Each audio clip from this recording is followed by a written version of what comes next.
गौरपुर पंचायत रे गढ़ी उठी कि मद भाटी आम बैंक रु करदेले विदेशी मद दुकान दीर्घ वर्ष हेबो होई पारुनी कार्यक्षम न हेबार कारण कौन किए से पावरफुल व्यक्ति जहां निर्दोष रे मो बैंक साजिला मद भाटी मो बैंक चाबी रही कहा पाखरे किए करुची ए घूर्ण्यमानर कार्य कौन करुची प्रशासन कहा चापरे चापी होई गले प्रशासनिक अधिकारी देखो तो स्वतंत्र रिपोर्ट न्यूज 19 ओडिशार कोरेई ब्लॉक अंतर्गत गौरपुर ग्राम पंचायत एभली एक वीडियो सोशल मीडिया रे भाइराल हेउची। पूर्व सरकार समय होइथिबा आम बैंक और पंचायत सुविधा केंद्र गृहगुड़िक निर्माण कर सारिथिले मध्य कार्यक्षम न हेबार कारण कौन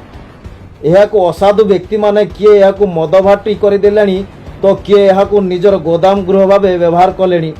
एभली असामाजिक कार्य से गृह भितर हेउची केमिति जदि हेउची तेबे प्रशासन जानी पारु नै किपरि एहा नै सरपंच और पीओ भूमिका संदेह घरे रहिछि।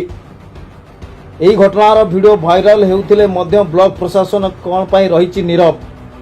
कहा चापरे चापी होई गले स्थानीय प्रशासन केबे हबो अभियोगर तदंत केबे मिलिबो दोषी को दंड